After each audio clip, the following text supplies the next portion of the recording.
មានលុយតែ$1000ប៉ុន្តែចង់ចេញរកស៊ីនេះគឺជាក្បួនរបស់សហគមន៍ខ្មែរយើង3រូបដែលគាត់មានបទពិសោធន៍នៅក្នុងការចេញរកស៊ីពេលដែលគាត់មានដើមទុនតិចបំផុតបង្កើនការលក់ 20% ជាមួយនឹង K-Store App by BZadvisor Digital Loyalty Program ដែលផ្ដល់មុនស្នេហ៍ទៅដល់អតិថិជនរបស់អ្នកលក់ទំនិញតាម K-Store App ដែលមិនអស់កម្រៃជើងសារសូម្បីតែ1សេនចង់លក់ដាច់ត្រូវតែលក់ជាមួយ K-Store App បាទពេលដែលអត់លុយបាទគឺជាពេលវេលាល្អបំផុតដែលទាំងអស់គ្នាគួរចេញរកស៊ីបាទអត់លុយតែចង់ចេញរកស៊ីគឺជាពេលវេលាល្អណាស់ដោយសារនៅពេលដែលយើងអត់លុយយើងចេះត្បិតត្បៀតបាទមនុស្សយើងនៅពេលដែលយើងសម្បូរលុយពេកពេលខ្លះយើងអត់ចេះចាយត្បិតត្បៀតទេបាទតោះអត់លុយបើយើងចេះចាយត្បិតត្បៀតហើយមួយទៀតបាទភាគច្រើនបាទបងប្អូនតែអត់លុយទេគឺអត់តមានគ្រួសារទេបាទយើងម្នាក់ឯងតទៅពេលយើងចេញរកស៊ីទៅពេលខាតមិនបាទយើងខាតតែម្នាក់ឯងប៉ុន្តែបើមានប្តីមានប្រពន្ធមានកូនទៀតទៅពេលខាតតោះគ្នាត្រូវគិតរឿងគ្រួសារផងអញ្ចឹងពេលដែលយើងអត់លុយជាពិសេសនៅពេលដែលមានត្រឹមតែ$1000ពេលវេលាហ្នឹងគឺជាពេលដែលយើងនិយាយរួមថាចេញរកស៊ីវាគ្មានអីខាតណាបាទចេញរកស៊ីទៅគ្មានអីដែលត្រូវបារម្ភខាតទេបាទប៉ុន្តែយ៉ាងណាបាទទាំងអស់គ្នាមានសហគមន៍ខ្មែរយើង3រូបដែលគាត់ល្អមែនទែនទាំងអស់គ្នាគូរៀនសូត្រតាមបាទហើយពួកគាត់ឆ្លងកាត់អ្នកខ្លះមាន1000អ្នកខ្លះ5000ហើយមានម្នាក់ទៀតចុងក្រោយហ្នឹងគឺ$0ហ្មងអត់មានលុយទេប៉ុន្តែចេញរកស៊ីបានអញ្ចឹងនេះគឺជាគំរូមួយល្អមែនទែនបាទទាំងអស់គ្នាចង់ចេញរកស៊ីសូមទាំងអស់គ្នាដើរតាមក្បួនដើមទុនតិចអញ្ចឹងណាក្បួនដើមទុនតិចពេលខ្លះអត់មានលុយទេបាទគេមានអីគេមានខ្លួនគេមានគំនិតដើម្បីចេញរកស៊ីអញ្ចឹងណាបាទហើយមានសហគមន៍ជាច្រើនដែលគេចេញតាមក្បួនដើមទុនតិចហើយវាអត់ព្រួយនឹងខាតទេបាទទាំងអស់នេះអាចអានសភៅសលៀងពថៅថែមបាទតោះនេះនឹងដឹងក្បួនដែលសហគមន៍ដែលគេចេញរកស៊ីអ្នកខ្លះអត់លុយសោះហ្មងប៉ុន្តែគេអាចចេញបានប៉ុន្តែគេមានគំនិតធ្វើជាដើមទុនគេមានចិត្តក្លាហានហ្នឹងណាអញ្ចឹងតោះមកស្គាល់សហគមន៍3រូបដែលទាំងអស់គ្នាគួររៀនសូត្រតាមបាទទី1គឺវីរៈប៊ុនធម្មណាបាទអញ្ចឹងទាំងអស់គ្នាphảiស្គាល់បងសុវីរៈបាទគាត់ប្រាប់ខ្ញុំធល់ថាពេលតែចេញដំបងមានតែ$1000ទេបាទហើយឥឡូវវីរៈប៊ុនធម្មទាំងអស់គ្នាមើលតើជាក្រុមហ៊ុនប៉ុន្មានធំបាទអញ្ចឹងគាត់បានផ្លាស់ប្ដូរខ្លួនឯងពីអ្នកនាំភ្ញៀវទៅអ្នកអង្គញាហ្នឹងណាពីអាជីវកម្ម$1000បាទជាមគ្គុទ្ទេសក៍ដែលដើមទុន$1000ទៅចាប់ផ្ដើមផ្ទះសំណាក់ទាំងអស់គ្នាមើលបាទអញ្ចឹងទៅជាអាជីវកម្មនិយាយរួមមួយដ៏ធំហើយសពថ្ងៃគឺគាត់បើកអាជីវកម្មថ្មីស្ទើរទៅរាល់ខែហ្នឹងណាតើលុយមកពីណាលុយមកពី$1000ដែលគាត់បានចាប់ផ្ដើមនឹងឯងឃើញទេបាទគេមានក្បួននៅក្នុងការចេញរកស៊ីតាមក្បួនដើមទុនតិចបាទគាត់មានក្បួននៅក្នុងការចាប់ផ្ដើមក្តីសម័យរបស់គាត់អញ្ចឹងគាត់នាំភ្ញៀវបដាលហ្នឹងណាបាទមិនមែនចេះតែនាំភ្ញៀវយកតាថ្លៃនាំភ្ញៀវឯណាអត់ទេនាំភ្ញៀវបដាលគឺគាត់មើលអនាគតបដាលហ្នឹងណាបាទគាត់មើលឃើញអនាគតហើយគឺគាត់កសាងជំនាញដើម្បីទៅចាប់អនាគតនោះឃើញអត់បាទអញ្ចឹងមកដល់ពេលនេះតោះនេះឃើញនេះ20ឆ្នាំនេះតោះនេះឃើញវីរៈប៊ុនធម្មធំមកมันអាចចាប់ផ្ដើមពី$1000ទេអត់ទេបាទមានណា20ឆ្នាំជាងមុនគឺគាត់ចាប់ផ្ដើមពី$1000មែនហើយប៉ុន្តែគឺគាត់មានក្បួនរបស់គាត់នៅក្នុងការចេញរកស៊ីដោយឆ្លៀតនាំភ្ញៀវបដាលមើលអនាគតបដាលកសាងជំនាញរបស់គាត់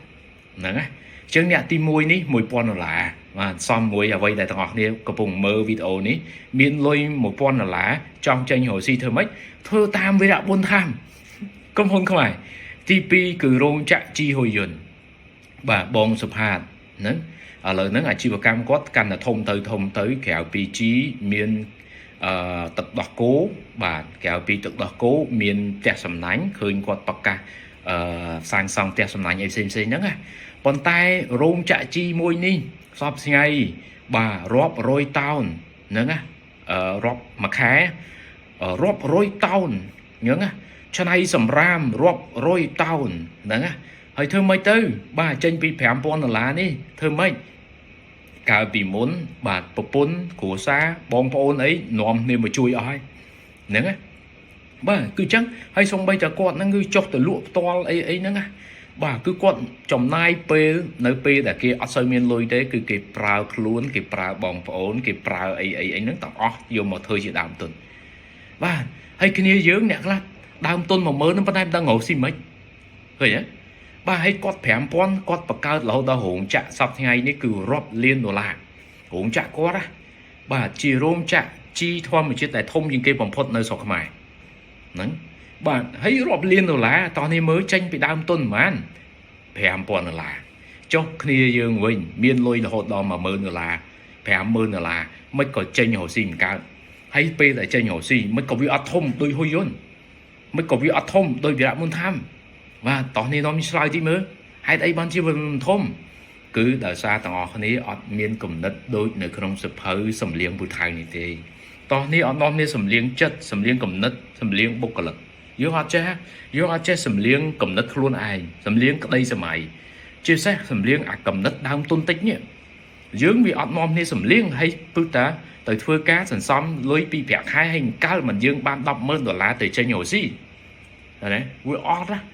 បាទអញ្ចឹងទេអត់ទេតោះគ្នាធ្វើតាមវីរៈប៊ុនថាមតោះគ្នាធ្វើតាមជីហ៊ុយយន្តទី3គឺស្ថាបនិក ELT សាប៊ូក្លិនផលិតដោយកូនខ្មែរស្តង់ដារអន្តរជាតិសាប៊ូក្លិនពណ៌ខៀវកម្ចាត់អង្គែអស់គ្មានសល់កាត់បន្ថយការរលាកហើយវាធ្វើឲ្យត្រជាក់ស្បែកក្បាលជួយឲ្យសរសៃសក់យើងនឹងរឹងមាំនិងមានសុខភាពល្អសាប៊ូក្លិនជានិមិត្តរូបផលិតផលជាតិយើងហើយផលិតផលយើងផលិតមិនចាញ់ផលិតផលនាំចូលទេអញ្ចឹងនាំគ្នាគ្រប់គ្រងផលិតផលជាតិយើងទាំងអស់គ្នាស្គាល់ទេបាទតោះនេះស្គាល់ទេខ្ញុំជាអតីតបាទសិស្សម្នាក់ពីសាលា ELT អ្នកគ្រូ ELT ស្ថាបនិក ELT គាត់ចាប់ផ្ដើម ELT ចេញមកពីលុយ$0បាទគាត់ម៉ៅអីវ៉ាន់គេលក់នៅមុខផ្ទះអីវ៉ាន់ណាហើយសុំតសើសុំតសើទឹកចិត្តអ្នកគ្រូស្ថាបនិក ELT មែនតើ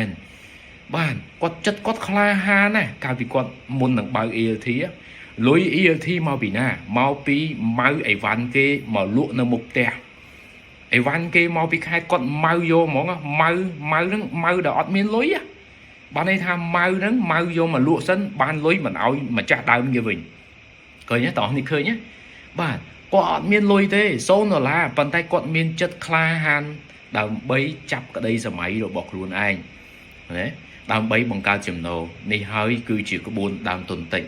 គេនាំគ្នាចេញរកស៊ីពេលដែលគេអត់លុយហ្នឹងណាបាទអ្នកទាំង3ហ្នឹងបាទ ELT វីរៈប៊ុនថាមជីហ៊ុយយន្តគេនាំគ្នាចេញរកស៊ីពេលដែលគេមានលុយតិចហ្នឹងណាគេមិនចាំរហូតតតែមានលុយរាប់$10,000 បានគេចាប់ផ្ដើមក្តីសម័យរបស់គេទេចុះអ្នកវិញតើអ្នកទាំងអស់គ្នាវិញតើនឹងចាប់ផ្ដើមក្តីសម័យរបស់ខ្លួននៅពេលណា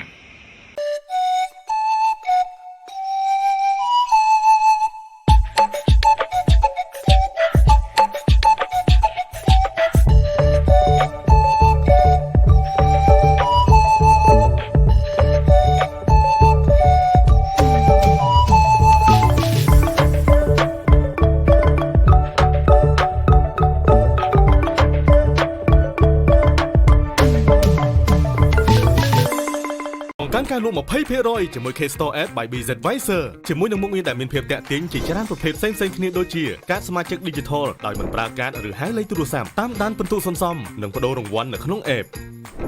ផ្ដល់អត្ថប្រយោជន៍រាល់ពេល Top Up នៅក្នុង E-Wallet គ្រប់គ្រង promotion ដ៏ច្រើនសម្បូរបែបដោយស្វ័យប្រវត្តិ Digital Coupon ដែលមានភាពបត់បែនមុខងារទាំងអស់នេះអតិថិជនរបស់អ្នកអាចប្រើប្រាស់បានដោយគ្រាន់តែធ្វើការ scan អ្នកក៏អាចធ្វើការលក់ទំនិញតាម K-Store App ដោយមិនចាំបាច់ចំណាយកម្រៃជើងសារសូម្បីតែ1សេនអ្វីដែលពិសេសមួយទៀតនោះ K-Store App នឹងធ្វើការ integrate ជាមួយនឹង Easy Accounting Software Easy Warehouse and Easy POS ដោយស្វ័យប្រវត្តិតាក់ទងមកពួកយើងនៅពេលនេះដើម្បីបង្កើនការលក់របស់អ្នក 20% ជាមួយនឹង K-Store App by BZ Advisor